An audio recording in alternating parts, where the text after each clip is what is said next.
support the troops, but condemn the war. That makes absolutely no sense to me. Am I the only one who finds that statement and that position absolutely absurd? The only thing that ever makes war possible is soldiers, is people who are signing up for this just war.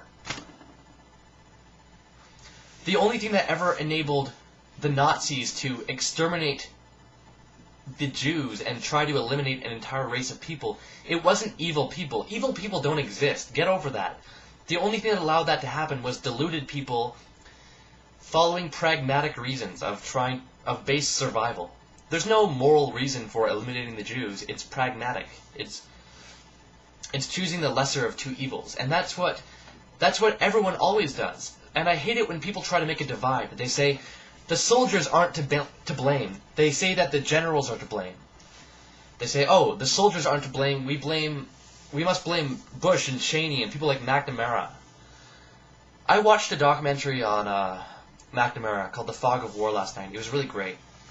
Really, really interesting. Obviously, I found it sickening to watch him talk about war because he's just trying to preserve his broken conscience because he has contributed to the deaths of hundreds of thousands of people. McNamara, I'm talking about. And it was really interesting watching him talk because he talked about making the same pragmatic reasons for the greater good and choosing the lesser of two evils. When speaking about firebombing Japan and killing hundreds of thousands of people, McNamara said that, well, he chose the lesser of two evils because he could have either firebombed Japan. Wait, he didn't firebomb Japan, but he was supporting the decision to do so.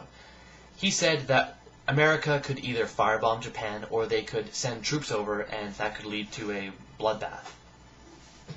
Now, first off, I think this is blatant moral hypocrisy because it seems to be valuing the American life over the Japanese life, which is just absurd to begin with.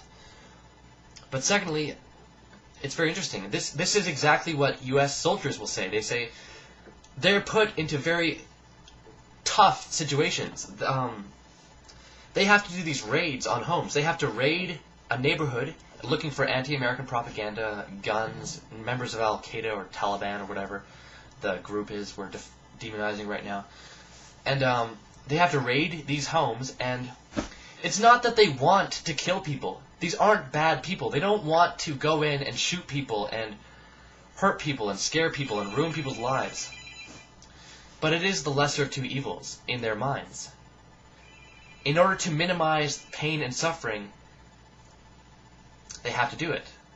Because they've already adopted the logic of war. They've already adopted the idea that they have to be there in Iraq killing people. They've already adopted this in the first place, so everything that follows from it is absolutely insane. And that's pretty much across the board how it goes, in my mind. None of these people are evil. McNamara isn't evil. He may have put in place the body count in Vietnam, which led to, obviously countless innocent people dying. But in his mind, he was just doing the lesser of two evils. He was just following orders.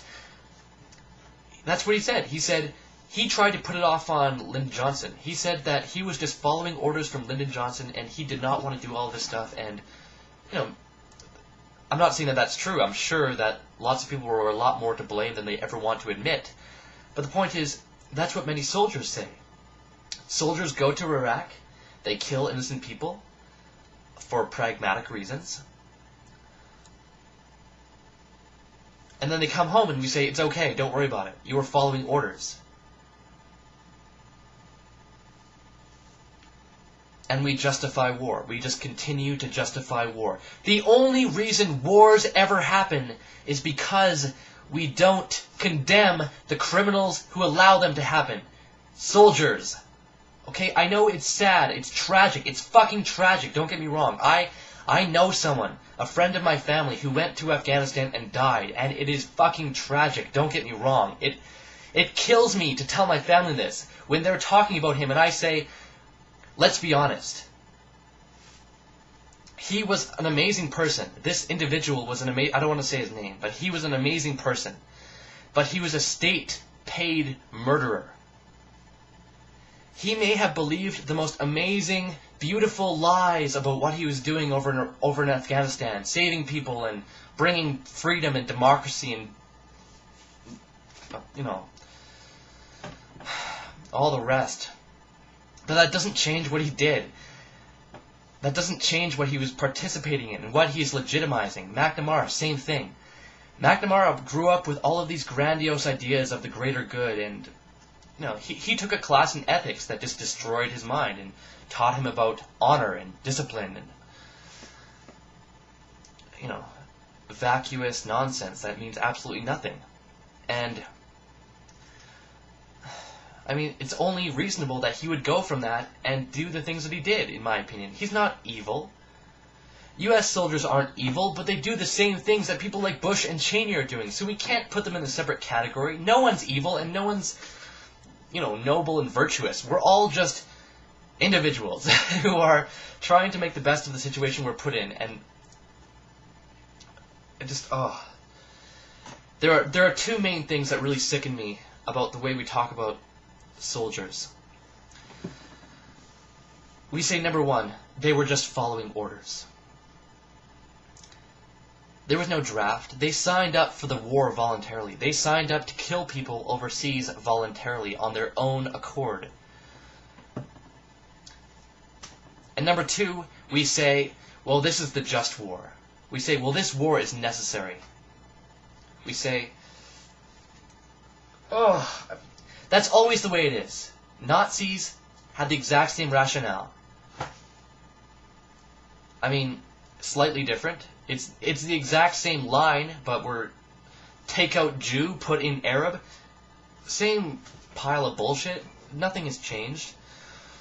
And we talk about our pragmatic war that must happen. You know, it's a matter of survival. That's exactly what the Nazis were doing. Exactly what the Nazis were doing. So when we say that this war is just and necessary and somehow valid, I mean, war is the greatest evil imaginable. The logic of war is such that the only way war can end is through... I love how the president of Russia during the Cold War phrased it, where the only way war can end is with tanks rolling through burned out streets and wreckage everywhere, and, you know, just cleaning out every last terrorist in the region. Just, it's only going to end in complete destruction of the local battlegrounds. So the idea that we're going to fight a war for just reasons, it is adopting the greatest evil of all time for moral reasons. That is fucking for virginity, as George Carlin would say. That's absolute insanity.